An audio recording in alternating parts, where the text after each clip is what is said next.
اس لیے جو صاحب عقل آدمی ہو اس کی سوچ وہاں پہنچتی ہے جہاں عام بندے کی نہیں پہنچتی. ذہین آدمی، عقل مند آدمی عام گفتگو میں بھی ایسی بات کر جاتا ہے کہ دوسرا حیران ہو جاتا ہے. چنانچہ ایک شاعر گزرا ہے انوری، اس کو بادشاہ نے گھوڑا دیا اور اللہ کی شان کہ گھوڑا اس نے گھر لایا تو گھوڑا رات کو مر گیا. اب اگلے دن انوری جب بادشاہ کے دربار میں گیا تو بادشاہ نے پوچھا بھئی گھوڑے کا حال سناؤ. اب اگر یہ ویسے ہی کہہ دیتا کہ گھوڑا مر گیا تو بات بری ہوتی، بادشاہ کو غصہ آتا، تم نے اس کا خیال نہیں رکھا. تو انوری نے شعر میں جواب دیا،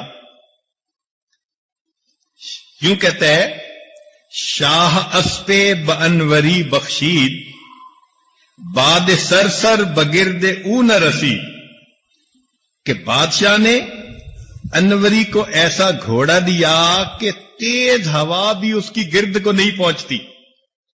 این چنی بود تیز در رفتار، وہ گھوڑا رفتار میں اتنا تیز نکلا، در شباشب بآخرت برسید،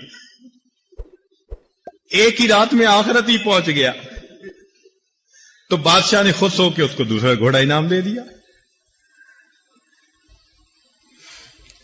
تو عقل مند آدمی جو ہوتے ہیں نا، اس کی بات سے پتہ چلتا ہے کہ واقعی اس کو اللہ رب العزت نے یہ نعمت عطا فرمائی.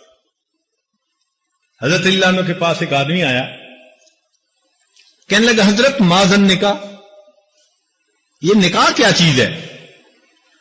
تو حضرت نے فرمایا کہ سرور و شہر، ایک مہینے کے مزے کی زندگی. اس نے کہا ثم ماذا، پھر کیا؟ فرمایا کہ لزوم محرم، کہ مہر لازم ہو جاتا ہے. اس نے کہا ثم ماذا، فرمایا غموم و دہرن، ساری عمر کے غم. اس نے کہا ثم ماذا، فرمایا قصور و زہرن، پھر کمر دوری ہو جاتی ہے. اس نے کہا ثم ماذا، فرمایا دخول و قبرن. تو عقل مند آدمی کی بات سے اندازہ ہوتا ہے کہ کتنی گہرائی ہے اس بندے کی بات میں. اس لیے جو طالب علم عقل مند ہوگا نا، وہ اپنے سبق کو اچھی طرح یاد کرے گا، اس کا سبق اسے بھولے گا نہیں. ایک دفعہ وہ دہرائے گا، تکرار کر لے گا. جیسے النقش کل حجر ہوتا ہے نا، اس طرح اس کے دماغ پر وہ بات نقش ہو جائے گی. اب ایک چھوٹی سی بات بتاتا ہوں کہ تفسیر ہے جلالین شریف، دو بزرگوں نے اسے لکھا. ایک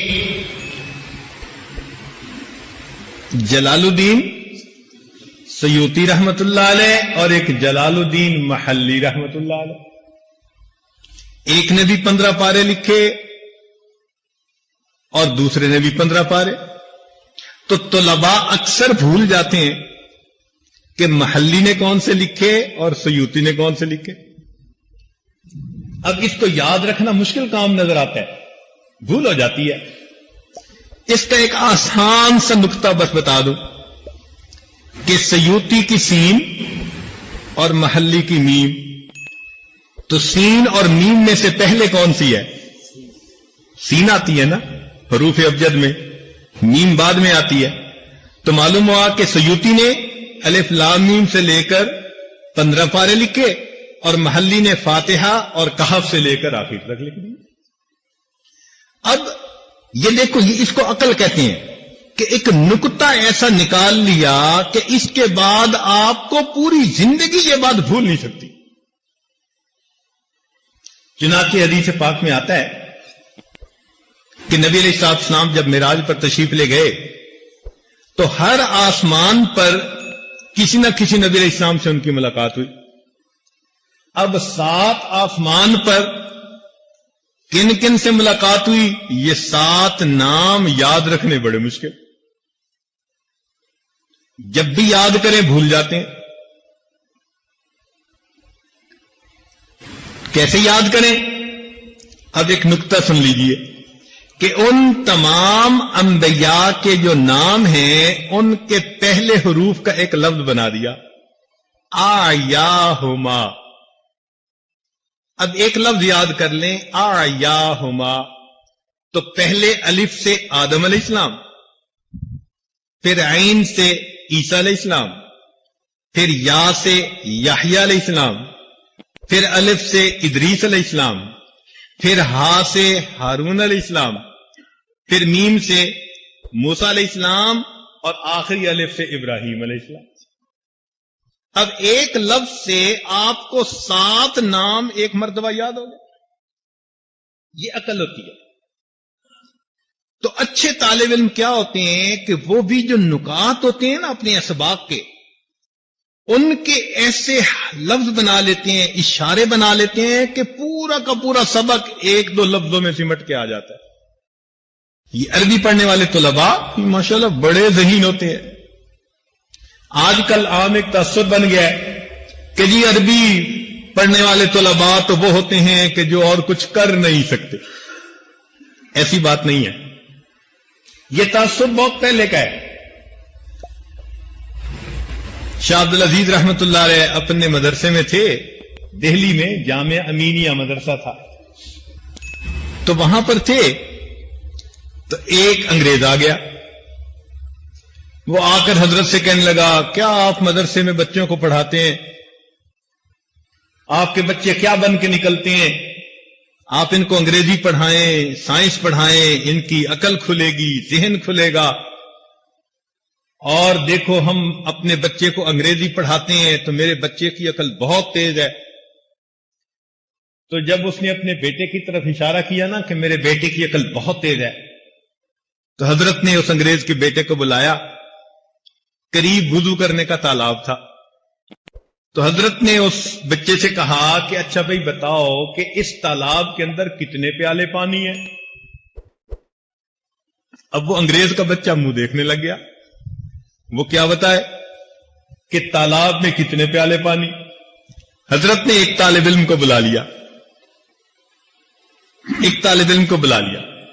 اور اس کو بلا کر کہا کہ بچے بتاؤ اس تالاب میں کتنے پیالے پانی؟ اس نے کہا حضرت اگر تو پیالہ ہو اتنا بڑا جتنا تالاب، 1 پیالہ پانی، آدھا بڑا ہو تو 2 پیالے پانی۔ ایک انگریز دہریہ تھا، عام طور پر دہریے بھی ہوتے ہیں اور تھا بھی کانا، تو کسی عالم سے ملا اور بحث کرنے لگ گیا اللہ تعالیٰ کے وجود پر۔ کہنے لگا جی اللہ تعالیٰ موجود نہیں ہے۔ وہ عالم کہیں کہ اللہ تعالیٰ موجود ہے، اس نے سب کائنات کو پیدا کیا، تو کہنے لگا نہیں مجھے تو میرے والدین نے پیدا کیا۔ تو جب انگریز نے کہا نا کہ مجھے تو میرے والدین نے پیدا کیا، تو وہ عالم ہنس پڑے۔ تو یہ پوچھتے ہیں کہ آپ ہنس کیوں پڑے؟ وہ کہنے لگے اب مجھے بات سمجھ میں آئی کہ میرے اللہ نے تجھے کانا پیدا کیوں کیا؟ اس نے کہا کیوں کیا؟ کہنے لگا اس لیے کہ ایک آنکھ میں نے بنائی، دوسری آنکھ اپنی ماں باپ سے بنوا لے۔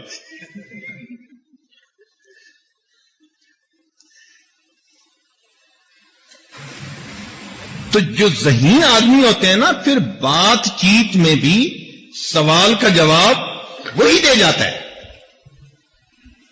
اسی طرح کا ایک واقعہ ہے کہ ایک انگریز آیا اور آ کے مدرسے کے استاد سے کہنے لگا یہ عربی پڑھنے والے یہ سارے کے سارے سر کیوں منڈواتے ہیں؟ تو وہ سمجھدار تھے، کہنے لگے اچھا یہ بتائیں یہ انگریزی پڑھنے والے سارے کے سارے داڑھی کیوں منڈواتے ہیں؟ اب اس کے پاس کوئی جواب نہیں۔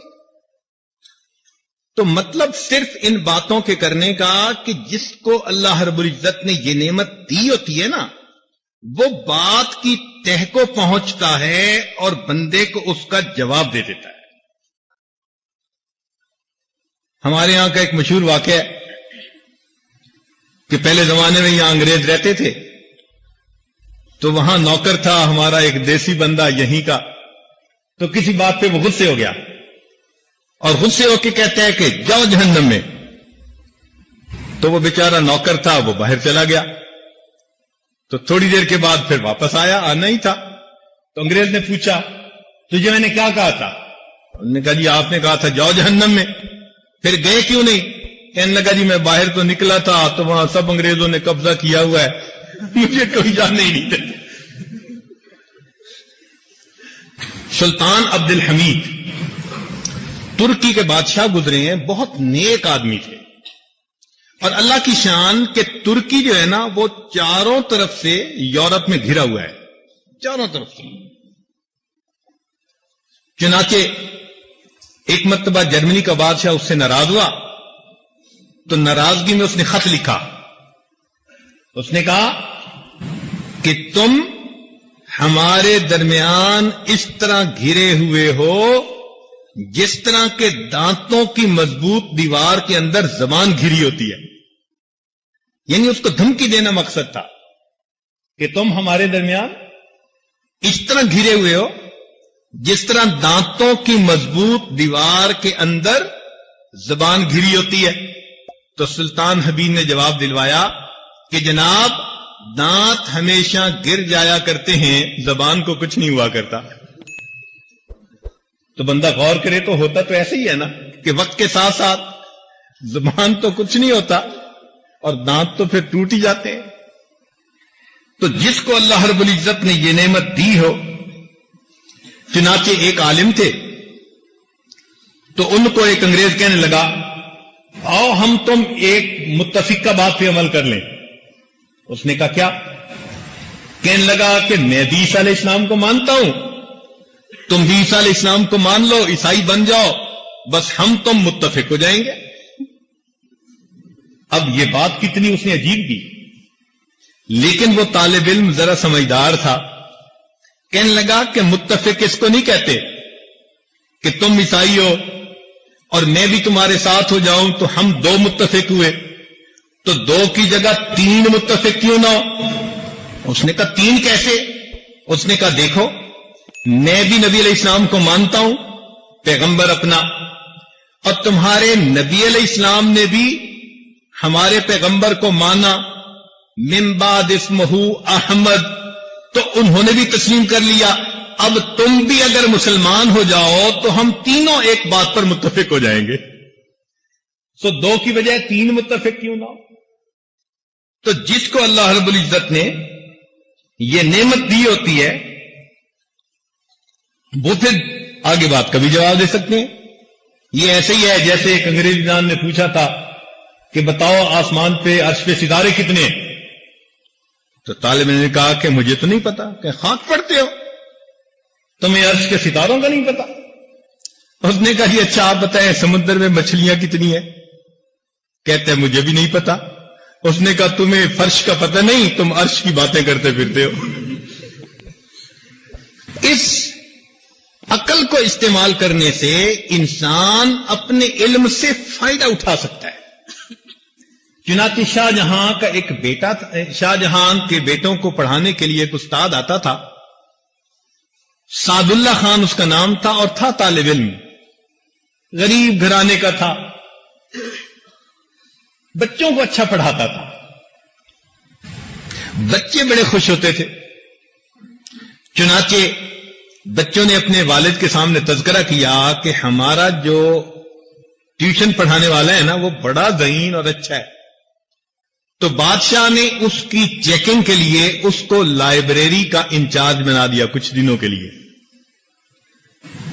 جب جا کر دیکھا تو لائبریری بہت صاف ہے، ہر کتاب کے اوپر ریشمی غلاف چڑھا ہوا ہے اور بہت ہی عجیب منظر ہے. اس نے کہا کہ سعد اللہ یہ تم نے کیا کیا؟ کوئی خرچہ بھی نہیں ہوا اور کتابیں بھی محفوظ ہو گئیں. اس نے کہا جناب آپ کو جو لوگ درخواستیں پیش کرتے تھے نا وہ ریشمی غلافوں میں لپیٹ لپیٹ کے پیش کرتے تھے، لوگ ان غلافوں کو کباڑ بنا کے پھینک دیتے تھے. میں نے اتنا کہا کہ یہ مجھے لائبریری کے لیے چاہیے اور میں نے ان کو کتابوں کا غلاف بنا دیا جس سے کہ میری ساری کی ساری لائبریری کی کتابیں محفوظ ہو گئی. اس نے کہا یہ تو بڑا سمجھدار ہے، چلو اس کو مرغی خانے کا انچارج بنا کے دیکھتے ہیں. اس نے سعد اللہ خان کو مرغی خانے کا انچارج بنا دیا. کچھ عرصے کے بعد دیکھا تو مرغیاں بہت موٹی تازی اور خرچہ بھی کوئی نہیں. بادشاہ بڑا حیران کہ خرچہ بھی کوئی نہیں اور مرغیاں بھی موٹی تازی. سعد اللہ خان یہ کیا کیا؟ اس نے کہا بادشاہ سلامت، آپ کے دسترخوان پر اتنے مہمان آتے تھے کہ ان کے بچے ہوئے کھانے کو لوگ نالی میں بہا دیا کرتے تھے. میں نے صرف ان کو اتنا کہا کہ دسترخوان کا جو ٹکڑا بچا ہو، جو چیز بچے بس وہ محفوظ کر لی جائے. وہ ساری کی ساری خوراک اتنی تھی کہ آپ کے مرغی خانے کی ساری مرغیاں ہی اس پر پلتی رہی. بادشاہ پڑھا ہے نا، اچھا اتنا سمجھدار ہے.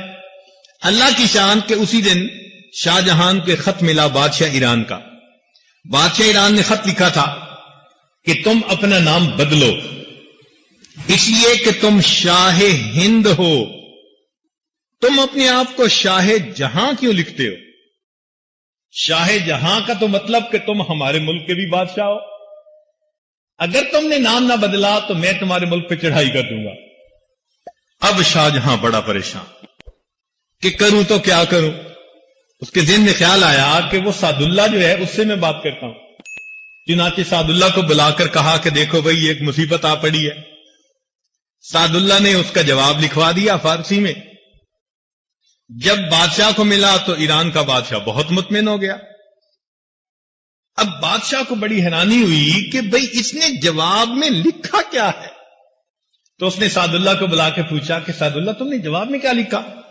اس نے کہا جناب میں نے جواب میں صرف اتنا لکھا کہ میرا نام شاہ جہاں ہے اور جہاں کے عدد اور ہند کے عدد اگر نکالے جائیں تو دونوں 59 بنتے ہیں. تو چونکہ میں شاہ ہند ہوں اور جتنے عدد ہند کے ہیں اتنے جہاں کے ہیں تو میں نے برابر ہند یعنی عدد والے لفظ کو استعمال کر لیا ہے. اس لیے آپ کو گھبرانے کی کوئی ضرورت نہیں. یہ بادشاہ کو بات سمجھ آ گئی اور لڑائی کا خطرہ ٹل گیا.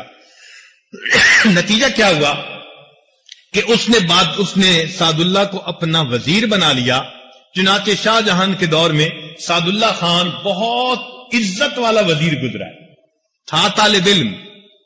عقل سمجھ نے اس کو ایک چھوٹی سی جگہ سے اٹھا کر اتنی بڑی کرسی کے اوپر بٹھا دیا. تو آج آپ لوگ بھی اگر اسی طرح اپنی سمجھ سے کام لیں تو اللہ رب العزت آپ کو بھی زندگی میں بلندیاں عطا فرما سکتا ہے. اسی لیے جو سمجھدار آدمی ہوتا ہے نا وہ بات کو بہت جلدی ادھر سے ادھر کر لیتا ہے. ایک مرتبہ عطا اللہ شاہ صاحب بخاری رحمۃ اللہ نا مجمع میں تقریر کر رہے تھے. اب مسلمان بھی تھے اور ہندو بھی تھے. تو انہوں نے ایک معمولی سا سوال کوئی 2-4 کی ضرب تھی تو ان کا خیال تھا کہ بلا لیں گے. انہوں نے ایک مسلمان کو کر کے پوچھا کہ تم جواب دو. وہ جواب نہ دے سکا. اور ہندو سے پوچھا تو ہندو نے جواب دے دیا. اب بات تو الٹ ہو گئی تھی نا کہ ہندو نے جواب دے دیا اور مسلمان نے نہ دیا. مگر تھے عقل مند. انہوں نے فوراً بات کو پلٹا. کہنے لگا او مسلیو تسی اتھے بھی بے حسابے تے اگے بھی بے حسابے. یا بھی بے حساب آگے بھی بے. اب دیکھیں کیا انہوں نے اصل میں انہوں نے اپنی عقل کا استعمال کیا. تو میں یہ چھوٹی چھوٹی مثالیں طلباء کو اس لیے دے رہا ہوں کہ یہ سمجھیں کہ جو سمجھدار بندہ ہوتا ہے اس کی عقل اس کو زندگی کے ہر قدم پر کام آتی ہے. ہر قدم پر کام آتی ہے.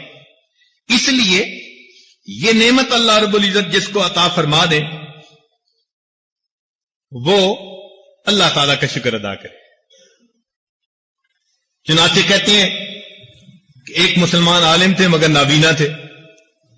تو انگریز ان سے سوال پوچھنے آیا.